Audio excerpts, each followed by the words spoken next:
Morning. Thank you for joining me for another 5 good minutes with the Word. I'm Barry Bryson, and we're continuing our study of Second Timothy and Second Peter. These two passages, these two letters, I should say, which are written at about the same time in the middle 60s during the persecution of Christians in Rome, instigated by Nero. And both these letters are the last things these two apostles have written. And as we read in Second Peter, there's going to be a real connection between the two men and their writings. And we just finished our study of Second Timothy, so we're going to begin our study of Second Peter today, and we want to talk about Peter's incarceration. When we started our study, of course, we talked at length about the burning of Rome in AD 64 and the subsequent persecution of Christians, the singling out of them, and the naming them as enemies of the state. It's the first time that Rome recognized Christians as separate from Judaism, Christianity as its own, and in their mind, rogue religion. Um, if you were a legalized religion, an approved religion, an ancient, an indigenous religion, you had protection under the Roman government, which Jews had, and Christians benefited from that protection, that first generation of Christians. But that's lost. Somewhere between AD 49 and the decree of Claudius and AD 64 and the burning of Rome, it became evident to all that Christians were not Jews, and Christianity represented a new voice altogether. And if you practiced an illegal religion in Rome, that could be punishable by death, and would be at various times over the next 250 or so years. And the first of these events is AD 64, the burning of Rome, and it is in the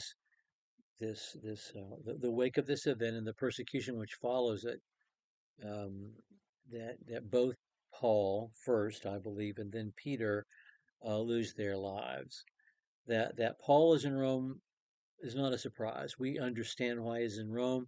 We can see the trail of this happening in the book of Acts and Paul's letter to the Romans. But that Peter is in Rome is a bit of a surprise, but he is, and he makes that clear in First Peter at the end of First Peter, and he says through Silvanus, which is Silas, our faithful brother, for so I regard him. I have written to you briefly, exhorting and testifying that this is the true grace of God. Stand firm in it. She who is in Babylon, chosen together with you, sends you greetings, as does my son Mark. Okay, Babylon is Rome. It just is. He's not in Mesopotamia when he writes this. He's in Rome, and he's not the only Jewish and or Christian writer who refer to Rome as Babylon. It is of the modern day for them, Babylon. And so we have Peter, excuse me, placed in Rome at this time. And who's working with him? Silas and Mark. Well, we know Silas and Mark. We know Silas and Mark from the book of Acts. We know Silas and Mark from Paul's letters. We know them particularly from Paul's correspondence with Timothy. And who do they work with? Who is their guy uh, whose missionary team they are on? They're on Paul's missionary team. But now, when Peter writes First Peter, they're working with Peter.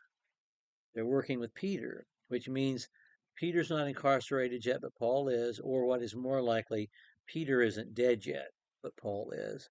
And these men are working together with him. And historically, that's our best information.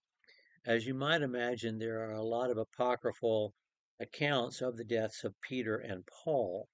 Um, and in fact, there is there is an entire Gnostic book written around the 500s called The Passion of Peter and Paul, and it's about their deaths. It's from this work that the famous phrase "Quo Vadis" comes from. Nikos Kazantzakis wrote a book, Quo Vadis, which is about Peter and his execution in Rome, and then they made a movie out of it as well. Quo Vadis, where are you going? As Peter fleeing Rome and meeting Jesus, and Jesus sending him back to Rome to die. That's from a Gnostic source, but so there's a lot of extraneous um, tradition out there that really do not represent in any way solid history. Um, what we know from Eusebius, which is the earliest historical source that we have, is that both men died in Rome in the mid 60s following the burning of Rome. That Paul, because he was a citizen, was beheaded. That Peter, because he was not a citizen, was crucified. There's a tradition, again, a Gnostic tradition, that has Peter being crucified upside down on an X cross. And that took hold and found its way into Catholicism and other traditions.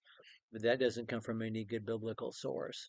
So, anyway, before any of this happened, um, I should have said biblical source or reliable historical source. Um, but before any of this happened, Peter writes Second Peter, and he says in chapter 1, "I'm writing this because I know I'm about to die, and I need to say some things before I do." And thus, we will study this book. We're going to introduce the book as the book next time. Thank you for joining me for another 5 good minutes with the Word.